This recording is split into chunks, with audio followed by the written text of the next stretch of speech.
"I have nowhere to live, and I need someone to take care of them," said the rancher. Rebecca Thompson could barely feel her own legs. She had been walking since dawn along the dirt road that cut through the interior of Montana, carrying only a worn-out suitcase that had once belonged to her grandmother. The March sun beat down mercilessly, and sweat stuck the light beige dress to her back. She was 32 years old, but at that moment she felt as if she carried the weight of a lifetime on her shoulders. It was then that she heard the sound of wheels creaking on the dusty road. She turned and saw a wagon pulled by 2 white horses approaching. A man in a hat held the reins, and behind him, huddled on the wooden wagon, 5 girls of varying ages watched her with curiosity. Rebecca stepped aside to let the wagon pass, but the man pulled the reins and stopped right beside her. "Miss, are you all right?" he asked, his voice deep but not threatening. Rebecca hesitated before answering. She had learned the hard way not to trust strangers, especially men. "I am, thank you," she replied, gripping the suitcase handle tightly. The man removed his hat, revealing slightly long brown hair and eyes that seemed too tired for someone who couldn't be more than 40 years old. "You don't look it, if I may say so. How long have you been walking under this sun?" "That doesn't matter." "Yes, it does. You could get heat stroke. Where are you headed?" Rebecca looked ahead, at the road stretching endlessly. Where was she headed? She didn't even know for sure. She just wanted to be far away, far from the house where she had lost her own voice, far from the man who swore he loved her, but slowly destroyed every piece of who she was. Anywhere but where I came from. The man studied her face for a long moment. The 5 girls in the wagon remained silent, watching the scene as if it were a play. "My name is Nathan Miller. I have a ranch about 15 kilometers from here," he said, putting his hat back on. "Do you have a place to stay?" Rebecca pressed her lips together. The truth was too humiliating to admit out loud. "I haven't found a place yet." "Haven't found or don't have," insisted Nathan, but there was no judgment in his voice, just a statement. Rebecca's silence was answer enough. Nathan sighed deeply, as if making a difficult decision. "Look, I know this will sound strange coming from a stranger on the side of the road, but you have nowhere to live and I need someone to take care of them," he said, nodding toward the girls in the wagon. Rebecca felt her heart race. This made no sense at all. Why would a man who didn't even know her make such an offer? "I don't understand," she said, taking a step back. "I lost my wife a few months ago. Not in the way you're thinking. She left. Just packed a bag and left, leaving me and the 5 girls behind him," explained Nathan. And for the first time, Rebecca noticed the pain contained in his every word. "Since then, I've been trying to manage everything on my own. The ranch, the harvest, the children. But I can't keep up. The house has turned into chaos, the girls are adrift, and I don't know what to do anymore." One of the girls, the oldest, who looked about 13, shot a sharp glance at her father. Rebecca noticed the immediate tension. "And why me? You don't even know me." "Because you also seem to need a place," Nathan said sincerely. "And because, from the way you're walking down this road alone with an old suitcase, I imagine you know what it's like to need a second chance." The words hit Rebecca like a punch to the stomach. That was exactly what she needed. A second chance. A place where she could breathe without feeling the heavy air of humiliation. But accept a stranger's offer. Enter a man's house she didn't know. "I'm not sure if that would be appropriate," she murmured. "I know it sounds crazy. Believe me, I find it strange to be doing this myself. But I'm desperate, and you seem to be too. I'm not asking for anything more than someone to look after the girls, organize the house, prepare the meals. In return, you'll have a roof, food, and a safe place to stay, at least until you find something better." Rebecca looked at the 5 girls. The oldest still had a closed expression, her arms crossed in clear rejection, but the other 4 watched with a mixture of hope and curiosity. The youngest, who couldn't have been more than 5, had wide eyes and a bit of dirt on her face. "How long has it been since your wife left?" asked Rebecca, trying to better understand the situation. 3.5 months, replied Nathan, his voice choked. "At first, I thought she'd come back. that she just needed some time. But with each passing day it becomes clearer that she won't return. And the girls? They're confused, hurt, upset. The oldest, Emily, is angry at the whole world. The other four are trying to understand what they did wrong for their mother to leave. Rebecca felt a tightness in her chest. She knew what it was like to feel inadequate, insufficient. She had spent the last 5 years of marriage hearing that she wasn't good enough at anything. "I don't know how to take care of children," she admitted. "No one is born knowing. I learned by doing after Jennifer left," said Nathan. "Look, I understand if you refuse. It's a crazy proposal from a stranger. But if you accept, I promise you'll have a roof over your head and food on the table. And respect, that I can guarantee." The sun remained relentless. Rebecca felt dizzy and had to lean against the side of the wagon. Nathan quickly got down and supported her by the arm. "When was the last time you ate something?" "Yesterday morning," admitted Rebecca, her voice weak. "Get in the wagon. At least I can take you to the nearest town." But Rebecca knew she had no money to pay for lodging, nor any acquaintances in the area who could help her. She had fled Pleasant Valley without plans, only with the clothes on her back and the suitcase she managed to pack in a hurry while Michael was at work. If she went back now, he would find her. And this time, she was sure she wouldn't survive the humiliation he would prepare. "All right," she said, her voice almost a whisper. "I accept the offer." Nathan seemed relieved, but Rebecca saw the oldest girl, Emily, turn her face away angrily. She knew it wouldn't be easy. But what more did she have to lose? Nathan helped Rebecca into the wagon and placed her suitcase next to the sacks of flour and other supplies he had bought in town. The 5 girls squeezed together to make space, but none said a word. Rebecca sat on the edge of the wood, feeling her whole body ache with tiredness and hunger. "Girls, this is Mrs. Rebecca. She'll be staying with us for a while, helping to take care of the house and you," announced Nathan before returning to the driver's seat. Total silence. Rebecca forced a timid smile but got no response. As the wagon moved along the dusty road, Rebecca observed the girls more closely. The oldest, Emily, had long blonde hair tied in a messy braid. Her light eyes held a hardness that shouldn't exist in someone so young. The second, who must have been about 11, was brunette with brown eyes and watched Rebecca cautiously but without hostility. The third seemed about 9 and was nervously biting her lower lip. The fourth, about 7, fidgeted with her fingers non-stop. And the youngest, about 5, was the only one who managed something like a timid smile. "What are your names?" ventured Rebecca after a few minutes of silence. The second girl was the first to respond. "I'm Sophia." "Olivia," said the third, still biting her lip. "Abigail," murmured the fourth without raising her eyes. "Lily Grace," said the youngest in her thin little voice. They all looked at Emily, waiting for her to introduce herself too, but the oldest girl just turned her face away, staring fixedly at the landscape of green fields and a few scattered trees. The atmosphere was heavy, but Rebecca didn't know what to say to ease the tension. She herself was processing the crazy decision she had just made, entering a stranger's house, taking care of 5 children who clearly didn't want her there. But what was the alternative? Go back to Michael and his daily cruelty? Sleep on the street? Beg for help from people who would probably judge her for leaving her husband? "Your dress is pretty," Lily Grace said suddenly, breaking the silence. Rebecca looked at her own light beige dress, already wrinkled and sweaty from the walk. There was nothing pretty about it, but she thanked the child for her kind gesture. "Thank you, Lily Grace, you're very sweet." The girl smiled, revealing a missing front tooth, and Rebecca felt some of the tightness in her chest ease.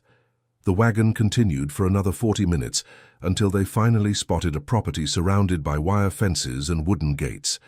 The house was simple, made of white-painted masonry with blue windows, but the plaster was peeling in some spots. There was a large yard with a chicken coop on one side and a small corral with a few cows on the other. Further back stretched a crop that Rebecca couldn't identify right away. Nathan stopped the wagon near the front door and got down, helping the girls jump off.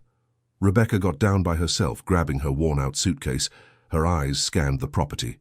It was simple, rustic, but there was something honest about this place. It didn't have the fake luxury of Michael's house, where everything shone on the outside but was rotten inside. "Welcome," Nathan said, taking off his hat again. "It's not much, but it's our home." The girls ran into the house, and Rebecca followed them with hesitant steps. The interior was exactly what she expected, simple and messy. The living room had an old sofa with worn fabric, a wooden table with mismatched chairs, and shelves with some books and objects. Clothes were scattered on the sofa, dirty dishes piled up on the table, and there was a layer of dust on everything. "Like I said, I haven't been able to keep things organized," Nathan said, with a tone of shame in his voice. "I work in the fields from sunup until dark, and when I get back I'm too exhausted to manage the house." "I understand," Rebecca said without judgment. She herself knew what it was like to carry the weight of too many responsibilities. "I'll show you the room where you can stay." Nathan guided her down a narrow hallway. There were 3 bedrooms. One was clearly his, another for the older girls, and the third for the younger ones. "This one was a storage room for old things, but I'll clear it out for you," he said, opening the door to a small room at the back. It had a window overlooking the back of the property, a single bed with a bare mattress, and stacked boxes. "You don't have to clear everything out, I'll manage," Rebecca said quickly. "No, I'll take these boxes out today. You need your own space." Rebecca set her suitcase on the floor and felt her legs finally give way. Nathan noticed and held her by the arm. "When was the last time you rested properly?" "A few days ago," Rebecca admitted. "Then rest now. I'll ask Sophia to heat up some of the leftover soup from lunch. We'll talk calmly later about the household routine."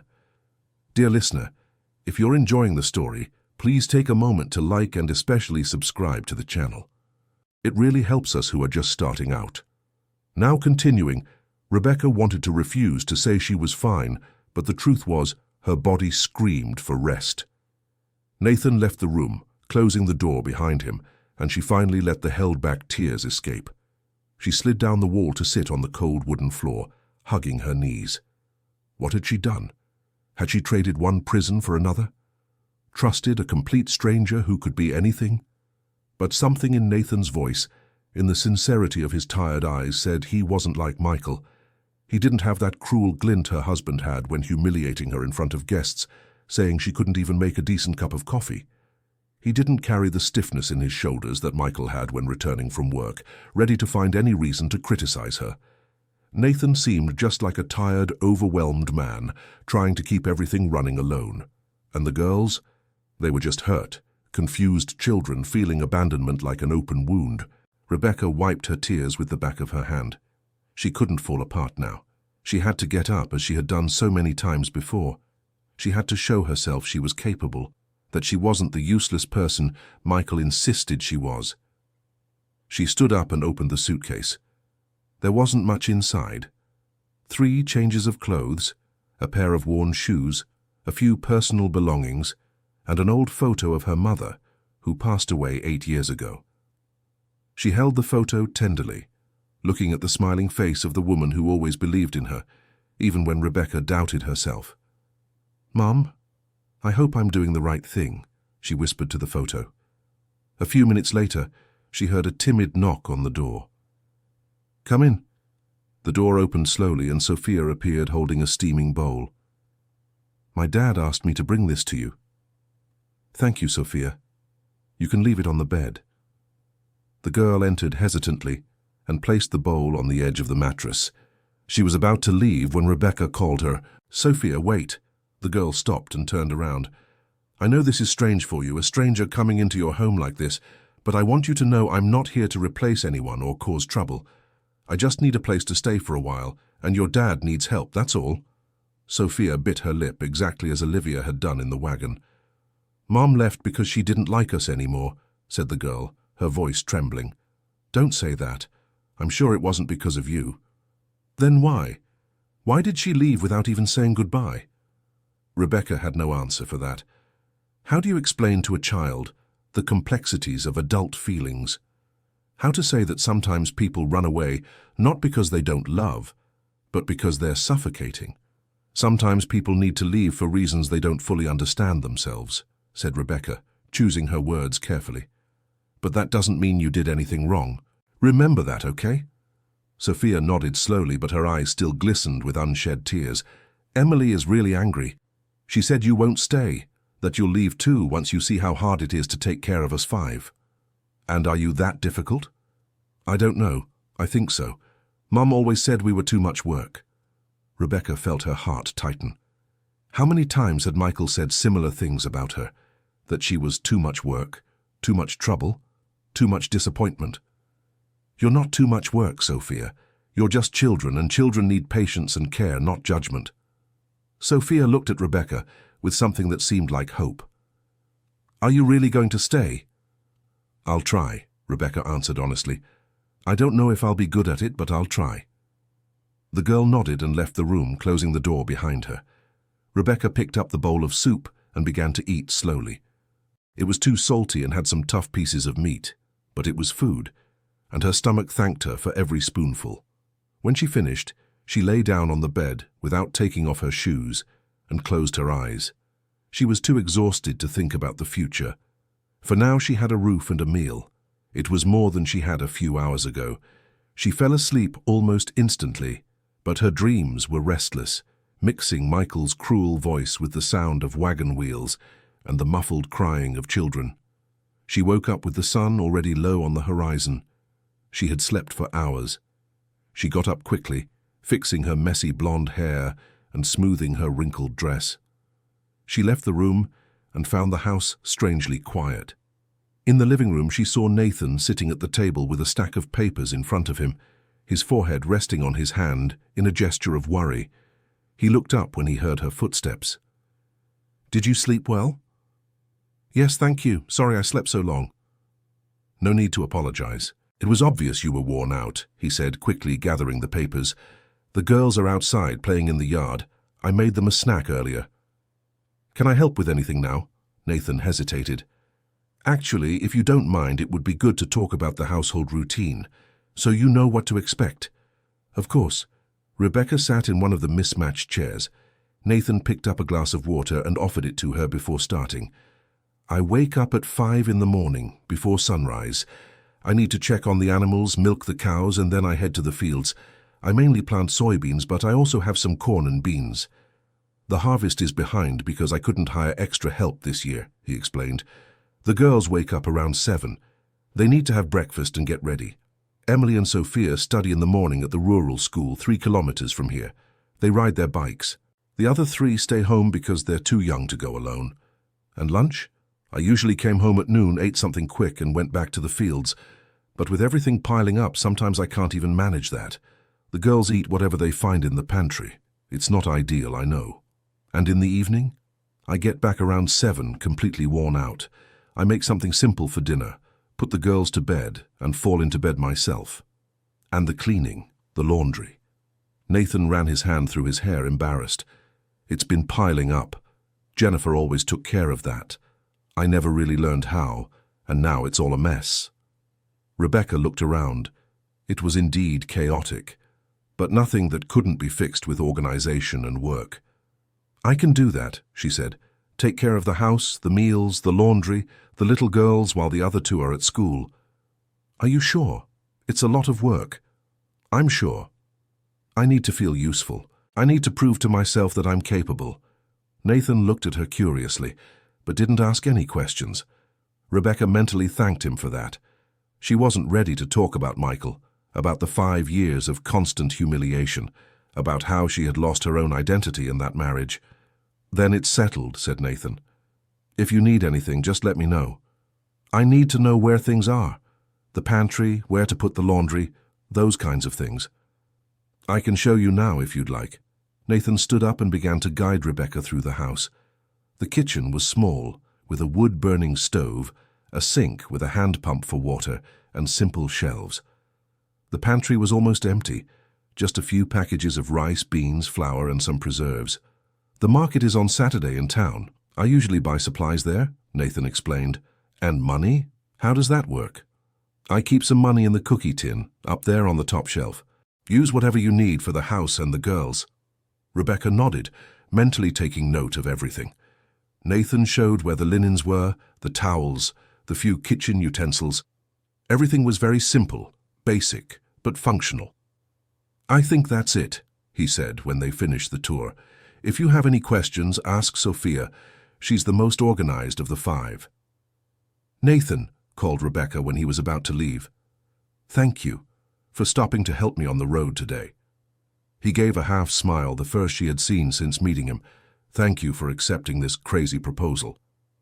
When Nathan left to finish the day's work on the farm, Rebecca stood still in the middle of the living room, taking everything in. Then she took a deep breath and rolled up the sleeves of her dress. There was work ahead. She started by gathering the clothes scattered around the room and sorting them by person. Then she washed the dirty dishes piled in the sink, scrubbing hard to remove the stuck-on grease. She swept the floor, dusted the furniture, organized the books on the shelves. The 3 youngest girls appeared at the door, watching her work with curiosity. "You can come in," Rebecca said with a smile. Lily Grace was the first to approach. "Why are you cleaning?" "Because the house needs it, and because it's what I can do to help." "Mom hated cleaning," Olivia said suddenly. "She always complained it was too much work." "All work is tiring, but there are jobs we do with love, and that makes all the difference." "Do you love cleaning?" asked Abigail, looking genuinely confused. "No, not exactly, but I like seeing things organized. I like turning a chaotic place into something cozy." The girls continued watching and gradually began to help. Lily Grace put away some toys that were scattered around. Olivia arranged the sofa cushions. Abigail gathered some shoes that were in the living room. When the sun began to set and Emily and Sophia returned from school, the living room was unrecognizable. The dishes were washed, the floor clean, the clothes folded and sorted. There was even a better smell in the air. Sophia's eyes widened. "Wow, it's so different." Emily, however, just gave Rebecca a cold look and went straight to the bedroom without saying anything. "Don't mind her," whispered Sophia. "She's been like that since Mom left." "It's okay. It takes time to accept changes." Rebecca started preparing dinner with what she found in the pantry. There wasn't much, but she managed to make rice with beans and scrambled eggs.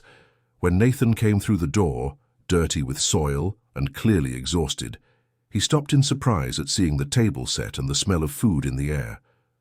"You didn't have to," he began. "Yes, I did. That's why I'm here." During dinner, there was an uncomfortable silence. The girls ate while looking at their plates. Nathan seemed not to know what to say, and Rebecca felt the weight of her presence there. It was as if everyone was walking on eggshells, afraid of saying the wrong thing. It was Lily Grace who broke the silence again. "Miss Rebecca helped us tidy up the living room today." "I saw that. It looks really good," said Nathan.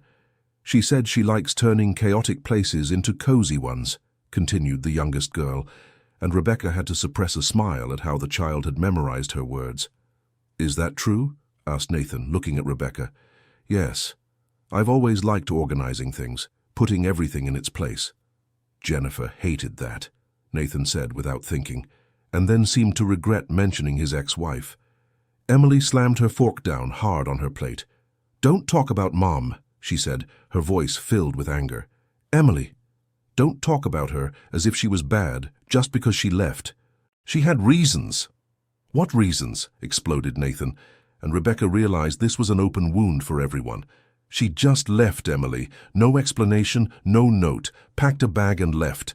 Because she was tired, tired of everything, tired of us. The words echoed through the kitchen like a cry of pain. The other girls lowered their eyes even further, and Rebecca saw tears streaming down Sophia's face.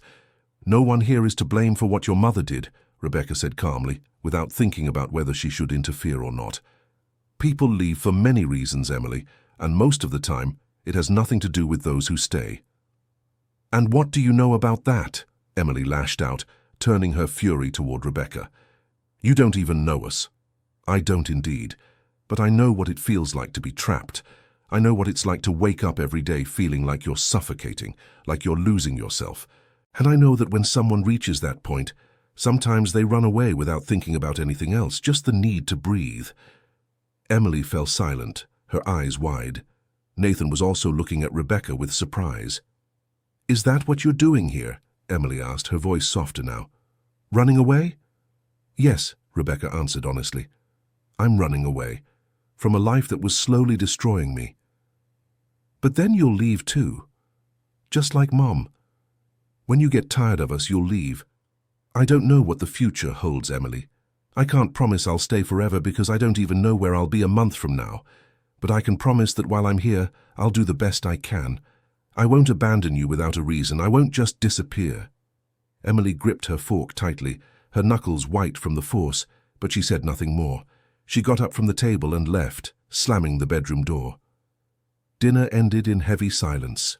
Rebecca helped clear the plates, and Nathan took the younger girls to bathe while Sophia and Olivia washed the dishes. When everyone had gone to sleep, Rebecca sat on the porch, looking at the starry sky. The night in the countryside was completely different from the city. Here there was no noise from cars, no artificial lights drowning out the stars, just silence punctuated by the chirping of crickets and the wind in the trees. Nathan came out and sat on a wooden bench beside her. "I'm sorry about what happened at dinner. No need to apologize. Emily is angry, and I'm an easy target. She's been upset ever since Jennifer left. She doesn't talk to me properly, doesn't help with her younger sisters, just stays shut in her room or goes out walking alone. She's hurting. They all are. But Emily seems to carry an extra weight. She's the oldest. She probably felt she had to be strong for the others, but inside she's falling apart." Nathan let out a deep sigh. "You said you were running away from a life that was destroying you. May I ask from what?" Rebecca hesitated. She didn't want to talk about Michael, about the years of emotional abuse, about how he had turned a confident woman into someone who doubted her own worth. "From a bad marriage." "Did he hit you?" "No. At least not physically. But words. Words sometimes hurt more than any blow." Nathan nodded, as if he understood. "Jennifer used to say I wasn't enough, that I worked too much, that I didn't pay attention to her, that life on the farm was endlessly boring. She complained about everything, the house, the girls, me. Little by little, I realized that nothing I did would ever be good enough. And then she left. And then she left," Nathan repeated, his voice heavy. "She left a note saying only that she couldn't take it anymore, that she needed to live before it was too late. And the girls.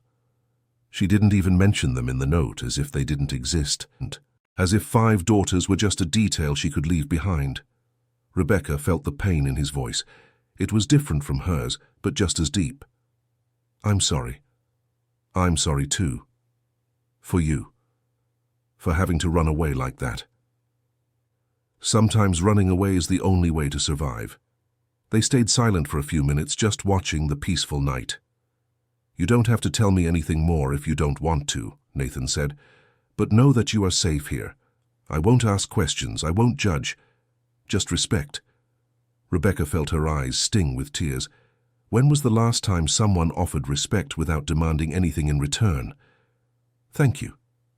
Good night, Rebecca." "Good night, Nathan." She stayed a few more minutes on the porch before returning to her small room. She lay down and, for the first time in years, fell asleep without the weight of fear in her chest. The days began to follow a routine. Rebecca woke up early, prepared coffee for everyone, took care of the house while Nathan worked on the farm. The little girls gradually opened up to her. Lily Grace especially clung to Rebecca, following her around the house, helping where she could with her 5 years of age. Olivia and Abigail were more reserved, but accepted Rebecca's presence without hostility. Sophia also quickly grew close, talking about school, asking for help with homework. Only Emily remained closed off, treating Rebecca with calculated coldness. She avoided being in the same room as her, answered with monosyllables when asked anything, and made it clear in every gesture that Rebecca's presence was unwanted. Rebecca didn't force anything. She knew trust wasn't built in days, especially with someone as hurt as Emily seemed to be. She spent 2 weeks organizing the house, creating routines, cooking nutritious meals. She fixed up the backyard with the girls' help, planting a small vegetable garden with greens and herbs. She washed and mended torn clothes. She cleaned every corner of the house until it smelled good again, looked like a real home. Nathan noticed the changes. and thanked her with tired but grateful looks. The girls began to smile more. The house had life again. But then, 3 weeks after Rebecca had arrived, something happened that shook the fragile peace they were building. It was a Saturday afternoon. Nathan had gone to town for the market, taking Sophia and Olivia with him. Emily had left for one of her solitary walks. Rebecca was in the kitchen making homemade bread with Abigail and Lily Grace when they heard the sound of a wagon stopping in front of the house. Rebecca wiped her hands on her apron and went out to see who it was. A woman in her 50s was getting down from an old wagon, wearing a floral outfit and a large hat. Her face was weathered by the sun and had an expression that Rebecca immediately recognized: judgment. "Good afternoon," Rebecca said politely. "You must be the girl Nathan brought from the road," the woman said bluntly, her eyes scanning Rebecca from head to toe. "I am. My name is Rebecca. Margaret Wilson. I live on the property next door. I've been Nathan's neighbor and friend for many years. Pleasure to meet you." "I'm not sure the pleasure is all mine," said Margaret, her tone sharp. "I came to bring some eggs I promised Nathan, but I also came to talk about this unusual situation." "Situation?" "A single woman living in the house of a widowed man with 5 daughters. That's causing talk in the community, you understand." Rebecca felt anger rise in her throat, but forced herself to stay calm. "I'm here to take care of the house and the girls, nothing more." "That's what you say. But appearances matter, girl, and the appearance isn't good at all." "Good. With all due respect, Mrs. Wilson, appearances only matter to those who have nothing better to do than judge other people's lives." Margaret's eyes widened, clearly not expecting such a direct response. "How dare you? Nathan needs to know what kind of person he brought into his home. Nathan knows exactly who I am, a person who needed help and is repaying that help in the best way possible. Or a freeloader who saw an opportunity to get a roof and food without much effort." Before Rebecca could respond, a firm voice cut through the air. "I suggest you choose your words more carefully, Margaret." They both turned and saw Nathan getting down from his own wagon, with Sophia and Olivia by his side. He must have just arrived and heard at least part of the conversation. "Nathan, I was just what? Insulting a guest in my home? Making baseless accusations? I'm worried about you and the girls. What will people think?" "I think people should worry less about others' lives and more about their own," said Nathan, his voice hard. "Rebecca has been more helpful and kind to my daughters in 3 weeks than many so-called friends have been in 3 months. But Nathan, Margaret, I appreciate your concern, but it's unnecessary. Rebecca stays for as long as she wants. And if that bothers you or anyone else, that's their problem, not mine. Dear listener, if you're enjoying the story, please take a moment to like and especially subscribe to the channel. It really helps us who are just starting out. Now, continuing..." Margaret was speechless, clearly offended. Without another word, she climbed into her wagon and left, her face red with anger. Sophia and Olivia ran into the house and Nathan approached Rebecca. "I'm sorry. Margaret is a good person deep down, but she loves to gossip. You don't need to apologize. I knew this might happen. You shouldn't have to. My life, my decisions. No one has any business with it." Rebecca looked at Nathan and saw something she hadn't seen in anyone for a long time. Someone defending her. Someone taking her side without asking for anything in return. "Thank you," she said, her voice choked. "Don't thank me, it's the least." But for Rebecca it wasn't the least. It was everything. That night, during dinner, the atmosphere was different. Margaret's words had planted a seed of discomfort. Rebecca noticed Emily watching her even more closely, as if trying to confirm the neighbors' suspicions. After the girls went to sleep, Rebecca stayed on the porch again. Nathan joined her, as had become their custom. "Are you okay?" "I am. I've heard worse things." "From whom?" Rebecca hesitated, but something in the darkness of the night and the sincerity in Nathan's eyes made her speak. "From my ex-husband, Michael. He had a special way of making you feel small without even raising his voice. It started little by little with seemingly innocent comments. 'That dress doesn't suit you much, does it? Your cooking is different. I'm not sure if it's good. You're gaining a bit of weight. You should take care of that. After a while, I started doubting everything. My appearance, my abilities, my worth. Nathan listened in silence, and Rebecca continued. He isolated me from my family, saying they didn't value me like he did. He made me drop the few friends I had, hinting that they were jealous of our marriage. Little by little, I was left alone with only him. And then he started to dismantle every piece of who I was.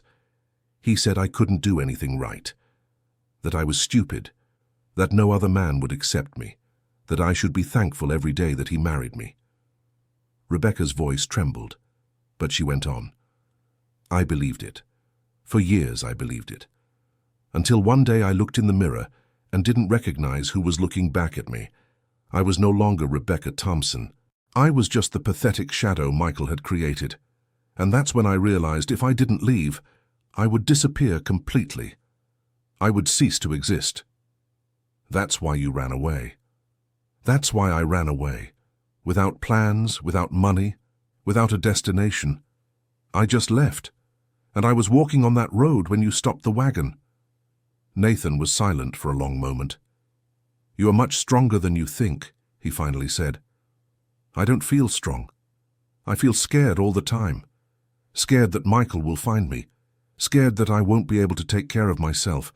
Scared of proving him right about me. He wasn't right. Nothing he said was true. Do you see these girls? They have been flourishing since you arrived. The house feels lighter. Even I've been sleeping better at night, knowing they're being well taken care of.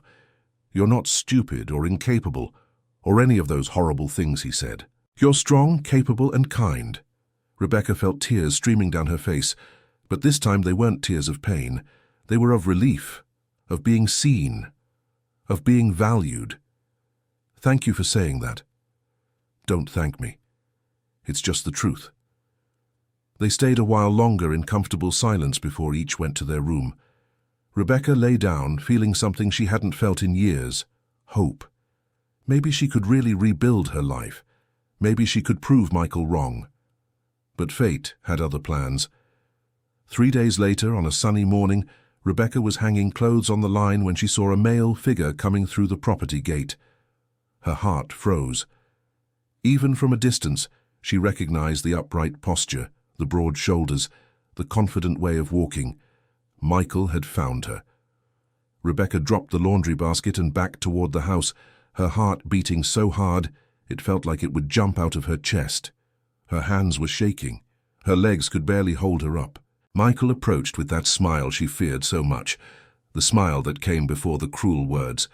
Rebecca, finally found you. How did you find me? Did you really think you could run from me? I'm your husband. I have resources. It was only a matter of time until I discovered someone saw a woman matching your description getting into a wagon with a farmer, he explained, his eyes scanning the property with disdain. So this is where you're hiding? In some Hicks house? Leave, Michael. I will leave, and you're coming with me. It's time to go home and stop this nonsense. I'm not going back. Michael took a step forward, and Rebecca took a step back. Don't be ridiculous. You're my wife. Your place is by my side. I'm nothing of yours anymore. Oh, but you are. A marriage doesn't end just because you decided to have a tantrum and run off. Come on, get your things. I've wasted enough time on this. I said I'm not going back. Rebecca's voice came out louder than she intended, and Michael narrowed his eyes, that familiar anger shining there. You will go back because you have no choice. You have no money, no family to support you, nothing. You are nothing without me, Rebecca. I'm all you have. That's not true. No? Then tell me, what are you? A domestic servant on this miserable farm? Is that what you've become? From the wife of a respected professional to a babysitter for other people's children? The words hurt because they touched on deep insecurities. But before Rebecca could answer, she heard Nathan's voice. I suggest you take back those words and leave my property. They both turned. Nathan was coming out of the barn, a heavy tool in his hand. It wasn't a threat, but the message was clear. Michael let out a mocking laugh. Ah, so you're the farmer, the savior of this poor thing. You must think you hit the jackpot, huh? A free maid who's probably giving you other things too. Watch your words, Nathan warned, his voice low but dangerous. Or what? You'll hit me? You'll throw me out? I'm trying to take my wife back home. That's none of your business. Rebecca doesn't want to go. That makes it my business. She has no choice. We all have choices, and she chose to stay here. Michael turned to Rebecca again, ignoring Nathan. Are you really going to do this? Stay here, on this pathetic farm, taking care of another woman's children, just to avoid admitting you were wrong? I wasn't wrong. I was saving myself. Saving? From what? I gave you everything. A home, food, clothes, comfort. What more did you want? Respect, dignity, the chance to be myself. You were always too dramatic, always exaggerating everything. I never did anything wrong, Rebecca. I just tried to make you better. Better? You tried to destroy me. Michael stepped forward aggressively, but Nathan placed himself between him and Rebecca. Enough. You've said what you came to say. Now leave before I call for help to make you leave. You have no authority over my wife. I don't, but I do over my property, and you're trespassing. The two men stared each other down, the tension in the air palpable. Finally, Michael backed down, but not before throwing one last venomous look at Rebecca. You'll regret this. You'll see that without me you're nothing. And when you realize it, you'll come crawling back, but by then it might be too late. Maybe I'll have found someone better, someone who knows how to appreciate what they have. Leave, Michael. He gave a cruel smile. You were never good at anything anyway. You couldn't even manage to be a satisfactory wife. Pathetic. With those final words, he turned and left, leaving Rebecca trembling and Nathan with his fists clenched in anger. As soon as Michael left the property, Rebecca's legs gave way and she fell to her knees on the ground. Nathan rushed to support her. He's gone. It's all right. It's not. He's right. I'm nothing. I have nothing. Stop. Don't let that man's words define you. But what if he's right? What if I really can't live without him?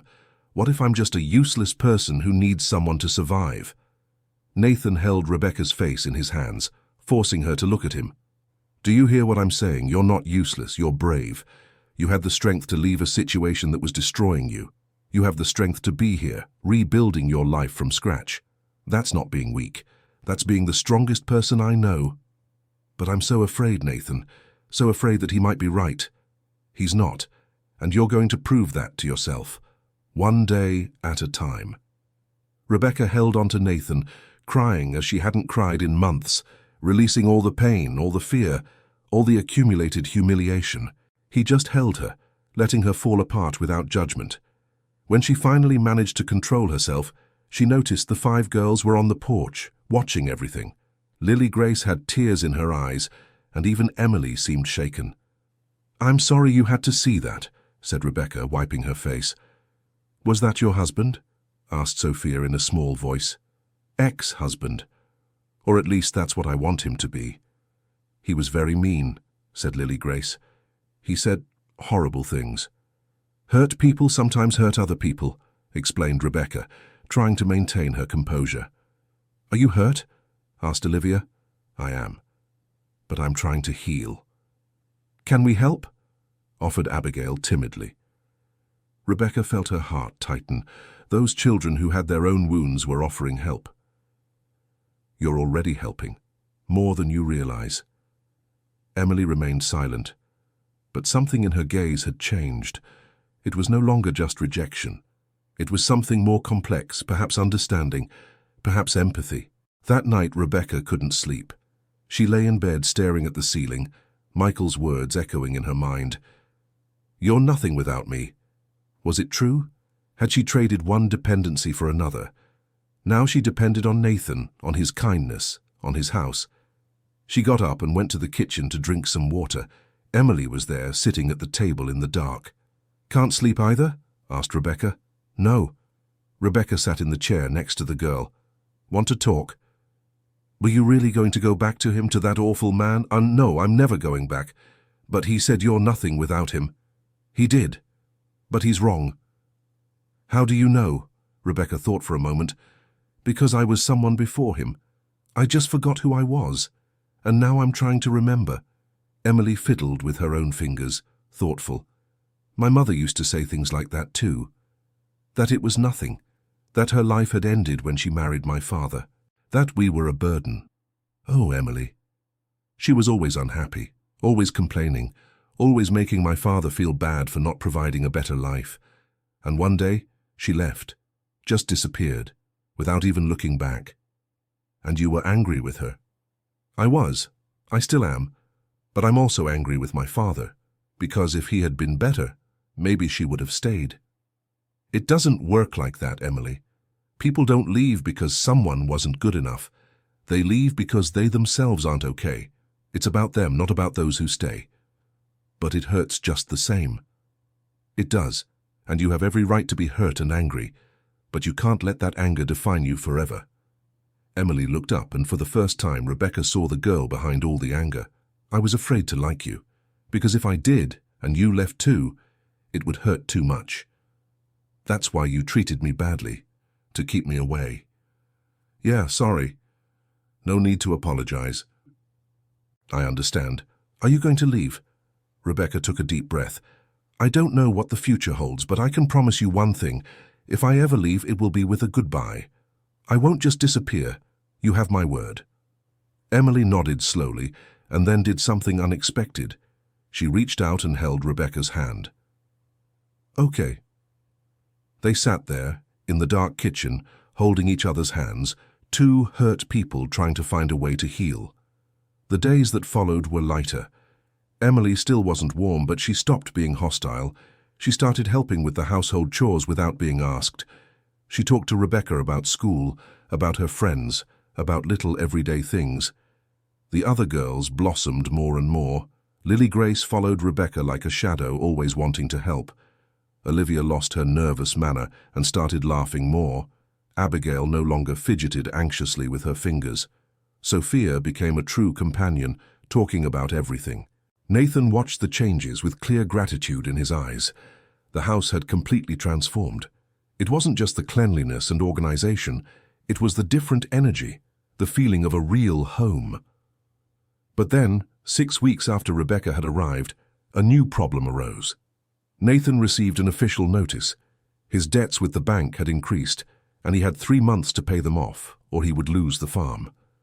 He tried to hide his worry, but Rebecca noticed. His shoulders were tenser, his face more closed off, his silences longer. "What's going on?" she asked one night on the porch. Nathan hesitated, but ended up telling her. "I owe the bank. Last year's harvest was bad, and I couldn't pay the installments. Now the debt has grown with interest. If I don't pay it all in 3 months, I lose the farm." "How much do you owe?" Nathan told her the amount, and Rebecca felt her heart tighten. It was a lot of money. "And this year's harvest? Will it help?" "It will, but it won't be enough. The soil isn't as good as it should be, and I didn't have money to buy the proper supplies. The yield will be lower. There must be something we can do. I don't know what. I've thought of everything. Selling the cattle, but I don't have many head and the price is low. Borrowing from someone, but no one has that amount saved." Rebecca became thoughtful. There had to be a solution. She couldn't let Nathan lose everything, not after all he had done for her. What if we sold things at the fair, handmade products, homemade food, something like that? I don't know if it would make enough money, but it would help. Every little bit counts, right? Nathan looked at her, and Rebecca saw something like hope in his eyes. "Do you know how to make things to sell?"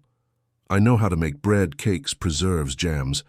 My grandmother taught me when I was a child, and I can teach the girls too. We can do this together." "Rebecca, I can't ask that of you. You're not asking, I'm offering. This house, these girls, you all gave me a chance when I had nothing. Let me return the favor. Dear listener, if you're enjoying the story, please take a moment to like and especially subscribe to the channel. It really helps us who are just starting out. Now continuing." Nathan ran his hand over his face, clearly moved. "I don't even know what to say." "Don't say anything, just let me help." The next day, Rebecca gathered the 5 girls and explained the situation simply. The farm was having money problems, and they needed to help. "How?" asked Sophia. "By making products to sell at the fair. Breads, cakes, jams, preserves. Things people always need." "But do we know how to make those?" doubted Olivia. You'll learn. I'll teach you. Even Emily seemed interested. What if we don't sell anything? Then we try something else, but we won't give up without trying. They started that same afternoon. Rebecca taught the girls how to make bread, explaining every step, every ingredient, every technique her grandmother had taught her. Lily Grace was responsible for kneading the dough with her small hands. Abigail and Olivia learned how to shape the loaves. Sophia took care of the oven, and Emily, surprisingly, turned out to have a knack for decorating cakes. When Nathan returned from the field that night, the house smelled of fresh bread and had a different energy. The girls were excited, all talking at once about what they had learned. "Dad, look," Lily Grace showed proudly. "I helped make this bread." "It's beautiful," said Nathan, moved. In the following weeks, the farm kitchen became a small bakery. They woke up early to start production. Rebecca taught different recipes, and the girls absorbed everything like sponges. They discovered that Emily had a special talent for decoration. Her decorated donuts were so beautiful, they looked like works of art. Sophia revealed an ability for making preserves, following recipes precisely. Olivia excelled at jams, testing different fruit combinations. Abigail learned to make buttery cookies that melted in your mouth. And Lily Grace, even though she was the youngest, was the best helper anyone could have. On Saturday, they took everything to the town fair. Nathan set up a simple stall, and Rebecca carefully arranged the products, each with a little handwritten label by the girls. The first few hours were discouraging. Few people stopped, and when they did, they just looked without buying. Rebecca tried to keep smiling, but she saw the disappointment on the girls' faces. That's when an elderly lady stopped and tasted a piece of bread Rebecca was offering. "My goodness, I haven't had bread this good in years. It tastes just like what my mother used to make when I was a child." "It's an old recipe, passed down from my grandmother," explained Rebecca.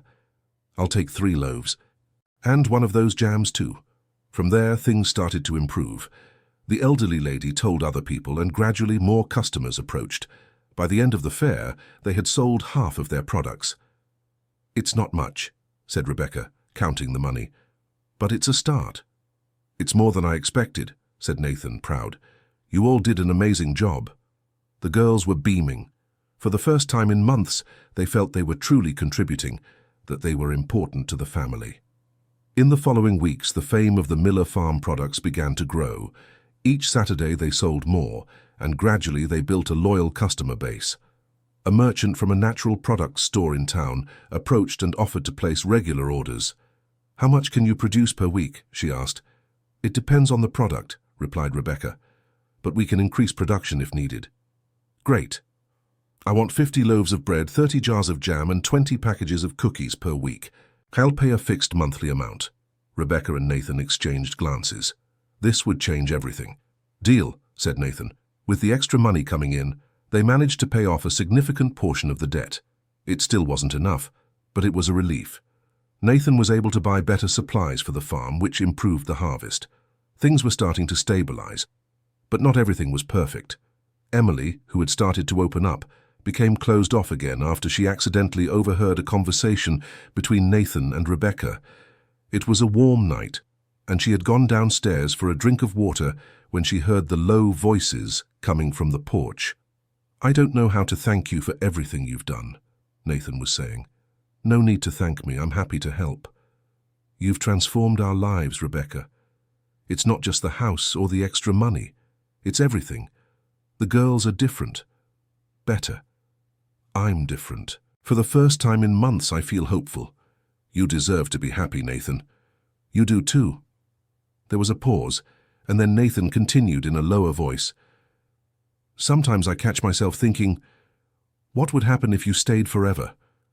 Not as a maid or a helper, but as a real part of this family." Emily felt her heart tighten. Her father was getting attached to Rebecca. What if she left? What if her father got hurt too? She didn't hear Rebecca's reply, just ran back to her room, her heart pounding. In the following days, Emily went back to treating Rebecca with coldness. It wasn't open hostility like before, but a calculated distance. Rebecca noticed the change, but didn't understand the reason. "Emily, is everything okay?" she asked one afternoon while they were making bread together. Yes. You seem different, more distant. I'm not different. You're just imagining things. Emily, stop trying to be my mum. You're not. You never will be. The outburst took Rebecca by surprise. Emily threw the dough she was kneading onto the counter and ran out of the kitchen. Nathan, who had heard from the hallway, came in with a worried expression. What happened? I don't know. I thought we were making progress, but it seems we're back to square one. She has been acting strange, more closed off. There must be a reason. Nathan went after his daughter and found her in the barn, hidden among the tools. Emily, come here and talk to me. I don't want to. I'm not asking. Come. Emily came out of her hiding spot with a red face and eyes swollen from tears. What's going on? Why are you treating Rebecca like that again? Because you're both going to get hurt, both of you, and then it'll be worse. What are you talking about? I heard you talking. I saw how you look at her. You like her, not just as someone who helps, but for real. And she's going to leave, Dad, just like Mom left. And then you'll be destroyed again. Nathan crouched in front of his daughter, holding her shoulders.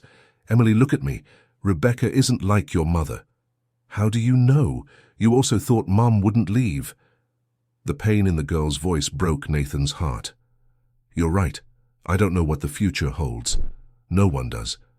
But I know that Rebecca is a good person, that she cares about you all, that she's here because she wants to be, not because she has to be. And when she doesn't want to anymore, when she gets tired of us, then she'll leave, and it will hurt. But you know what? Even if it hurts, it will have been worth it, because these months with her here have been the best we've had in a long time. She brought life back to this house, and even if it ends one day, I won't regret it. But I will. I'll regret letting my guard down, letting her in. Daughter, you can't live afraid of getting hurt. If you live like that, you'll never love anyone, never trust anyone, never be happy. But at least I won't suffer. Yes, you will. You'll suffer from immense loneliness. You'll suffer the regret of never having tried, and that suffering is worse. Emily hugged her father, crying, I'm so scared, Dad. I know. I am too. What if she really leaves? Then we'll suffer together, and we'll overcome it together, like we did when your mother left. That night, Emily went to Rebecca's small room. She knocked timidly on the door. Come in. The girl entered and stood still near the door, as if afraid to get too close. I came to apologize for exploding earlier. No need. I know you're having an internal struggle. It's just, I heard you and Dad talking and I got scared. Scared of what? Of you two getting close, and then you leaving, and Dad suffering. Rebecca motioned for Emily to sit on the edge of the bed. Come here. Emily hesitated but obeyed. Look, I can't promise you I'll stay forever. I don't know what the future holds, what might happen, but I can promise you one thing. While I'm here, I'll take care of you all with all my heart. And if I ever have to leave, it will be with an honest goodbye, not with running away. Do you like my dad? The question caught Rebecca off guard. Yes, I do. He's a good man. And he likes you too. I see it. Emily, adults are complicated. Feelings are messy. Your dad and we're two hurt people trying to rebuild our lives. What will happen between us, if anything happens at all, will take time and care. But you won't use him, right? You won't stay just because you need a place and then throw him away? Rebecca understood where that was coming from. Emily was protecting her father the same way she protected herself. I would never do that. Your father saved me when I had nothing. He gave me a chance when I needed it most. I would never use that against him. Promise? I promise. Emily nodded slowly and then did something that surprised Rebecca. She rested her head on her shoulder, seeking comfort. I don't want to like you, but I do. Rebecca felt her eyes burn. I like you too, very much. They stayed like that for a few minutes, in a silent hug that healed old wounds for both of them. After that night, something definitely changed. Emily stopped fighting Rebecca's presence. It was no longer just acceptance, it was genuine welcome. The 5 girls formed a strong bond with Rebecca, and she with them. The harvest finally arrived. It was better than Nathan expected, thanks to the proper supplies he managed to buy with the extra money from sales. Putting it all together, the sale of the harvest, the money from handmade products, and some savings he had set aside, he managed to pay off the bank debt. The day he received the proof of payment, Nathan came home different, lighter, more alive. "We did it," he said, showing the paper to Rebecca and the girls. "The farm is saved." The 5 girls screamed with joy and jumped on their father. Rebecca stood a little apart, moved to see that family being happy again. Nathan looked at her over his daughters' heads. "I wouldn't have made it without you." "Yes, you would. You just needed a little push." "No, I would have lost everything if you hadn't arrived on that road that afternoon." That night, after the girls had fallen asleep, Nathan and Rebecca stayed on the porch as usual, but there was something different in the air. A good tension, an expectation. "Rebecca, I need to tell you something," Nathan began. "I'm listening." "These last few months have been transformative. For me, for the girls, for this whole house. And it's all because of you. You brought light to a place that was too dark. You brought light to me too. I know you came here running away. I know you're still healing from everything you've been through. But I find myself wishing you would stay.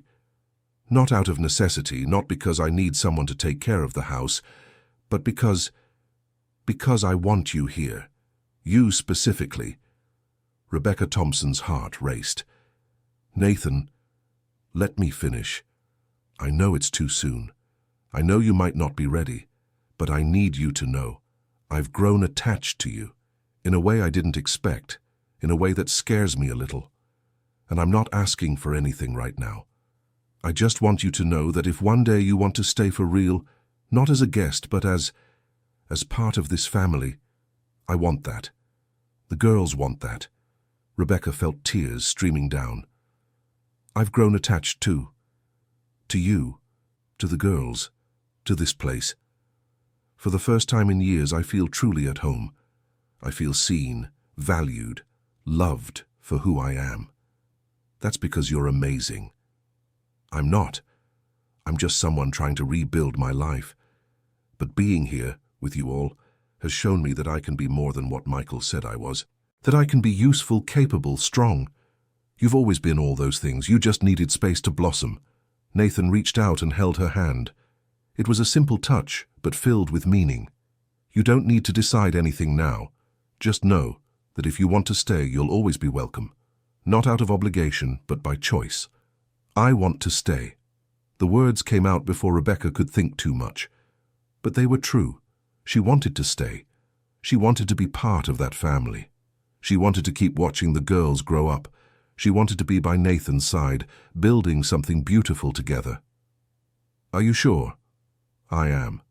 For the first time in a long time, I'm sure of something." Nathan smiled, a genuine and happy smile that lit up his whole face. "Then stay, for as long as you want. Forever, if that's what you want too." They stood there, holding hands, watching the starry sky, knowing that this was the beginning of something new. It wouldn't be easy. Both carried wounds from the past, insecurities, fears. But they were willing to try. They were willing to build something based on respect, companionship, and true love. In the following months, life on the ranch continued with its routine, but now with a different lightness.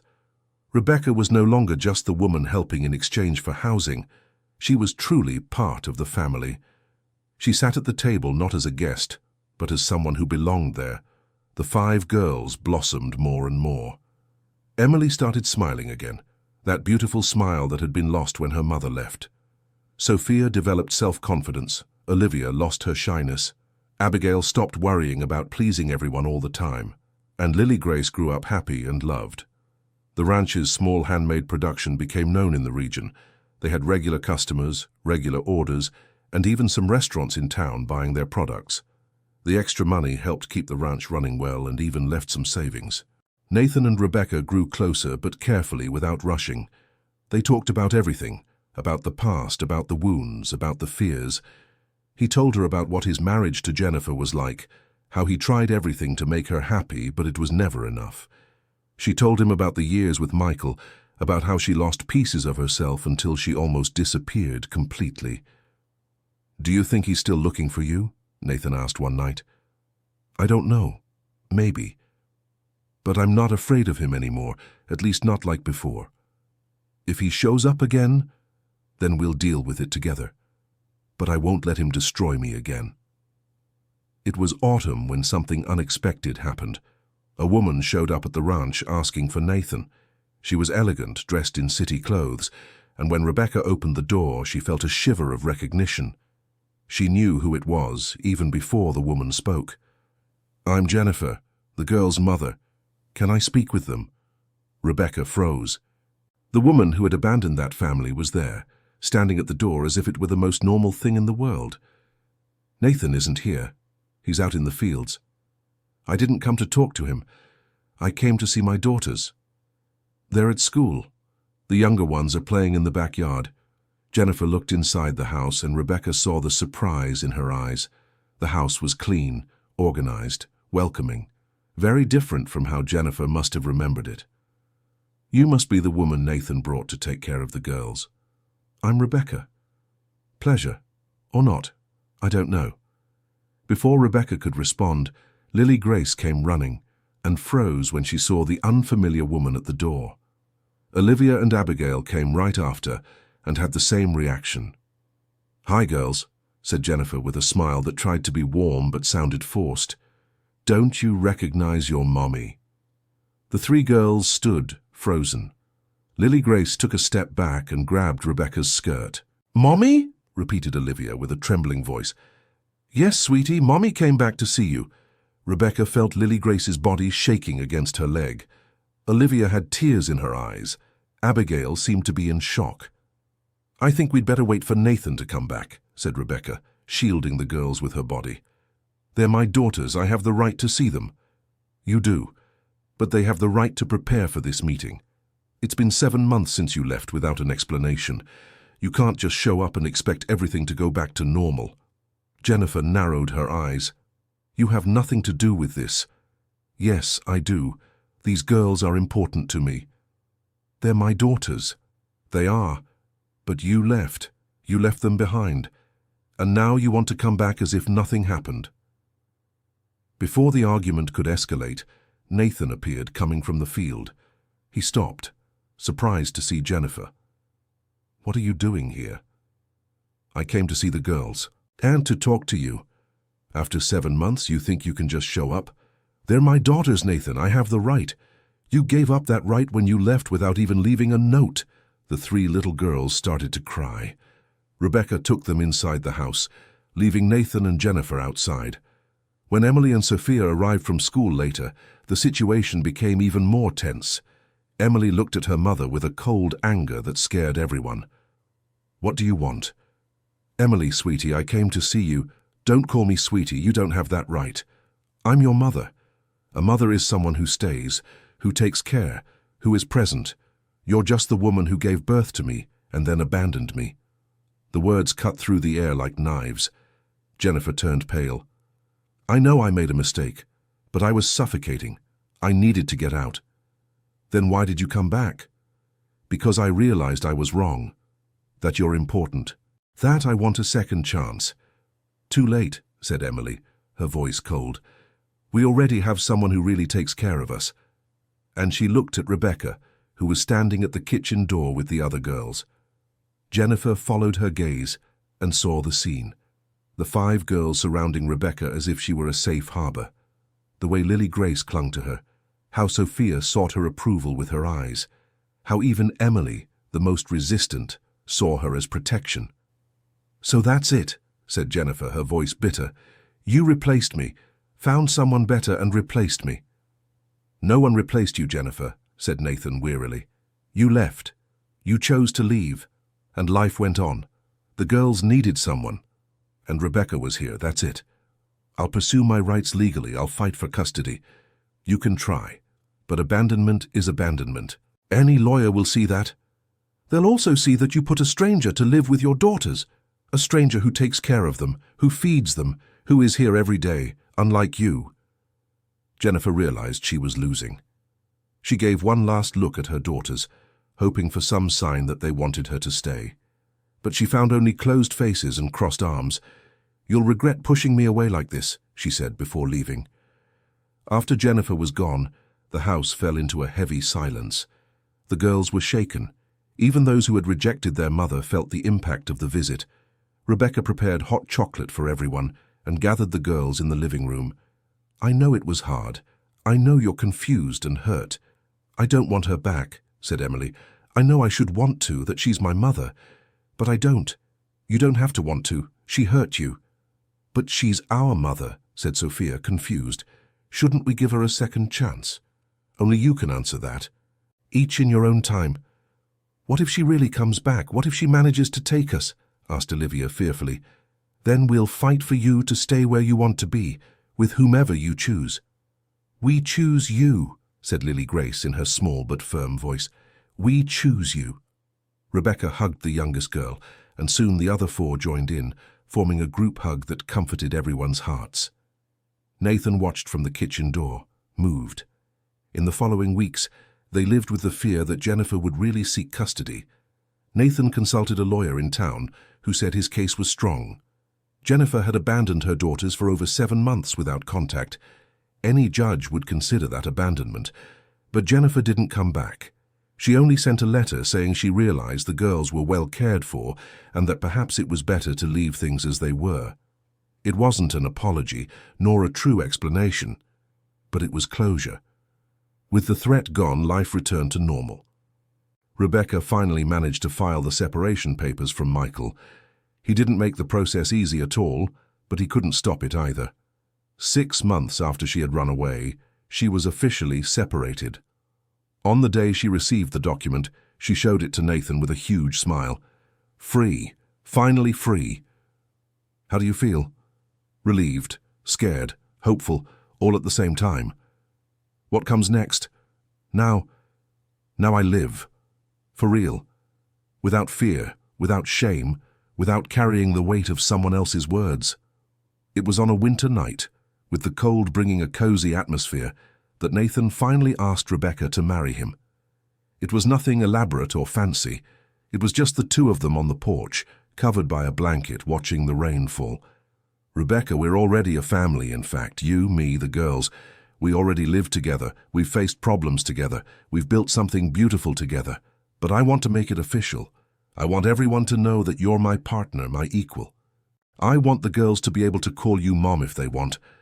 I want to wake up every day for the rest of my life knowing you're here, by my side. Marry me?" Rebecca looked at that man who had stopped on the road to save a stranger. That man who offered respect when she needed it most. That man who taught her that true love doesn't diminish, but strengthens. Yes, 1,000 times yes. The wedding was simple, held on the farm itself, with only a few close neighbors and the 5 girls as witnesses. Rebecca wore a simple white dress that Sophia had helped choose. The girls wore matching dresses, all emotional. When the Justice of the Peace asked if anyone had any objections, Lily Grace raised her hand. "I have something to say," she said in her small voice. Everyone looked surprised. "I want Rebecca to be my real mother, not stepmother, mother." Rebecca felt tears streaming down. It would be an honor. One by one, the other girls agreed. Even Emily, who had been the most resistant at first, said with a choked voice, "You're more of a mother to us than anyone ever was." After the ceremony, they had a small but joyful party. There was homemade food, music, laughter. It was all simple, but it was genuine. When night fell and everyone had left, Nathan and Rebecca stayed on the porch once more. "Do you regret stopping that wagon that day?" asked Rebecca. "Never. It was the best decision I ever made. And you? Do you regret accepting that crazy proposal?" "Never. It was the decision that saved my life." They kissed under the stars, knowing they had built something special. It wasn't easy. There was pain, there was fear, there was uncertainty. But it was worth every second. Life on the farm continued. The years passed. The 5 girls grew up, each following her own path, but always returning to the house that Rebecca had turned into a home. Lily Grace became a teacher. Abigail studied veterinary medicine. Olivia opened her own bakery in town. Sophia became a lawyer. And Emily, to everyone's surprise, became a psychologist, saying she wanted to help other people going through what she had experienced. Rebecca and Nathan grew old together, working side by side on the farm, watching their grandchildren grow up, building happy memories where there had once been only pain. When Rebecca was 65, sitting on the same porch where she had spent so many nights talking with Nathan, watching the sunset, one of her granddaughters asked, "Grandma, do you regret anything in your life?" Rebecca thought for a long moment. "I regret taking so long to realize my worth, letting someone make me feel small for so long.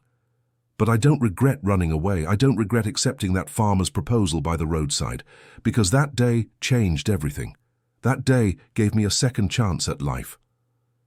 Nathan, now with completely white hair but eyes still warm, held her hand, "And it gave me the chance to find true love." The granddaughter smiled, satisfied with the answer, and ran off to play with her cousins in the backyard. 33 years, said Rebecca. "Can you believe it? Sometimes it feels like yesterday. Other times it feels like a whole lifetime." It was a whole lifetime. The best life I could have had. They stayed there, holding hands, watching the children play, the green fields stretching as far as the eye could see, the house that had become a true home. Rebecca thought about the woman she was 33 years ago, that frightened, broken woman, running away with only a worn-out suitcase. She thought about how much she had grown since then, how she had learned to trust again, to love again, to believe in her own worth. "Thank you," she said suddenly. "For what?" "For saving me that day." "We saved each other," Nathan replied. "I was drowning as much as you were, just in different ways." And it was true. That meeting on the dusty road had saved 2 lost souls.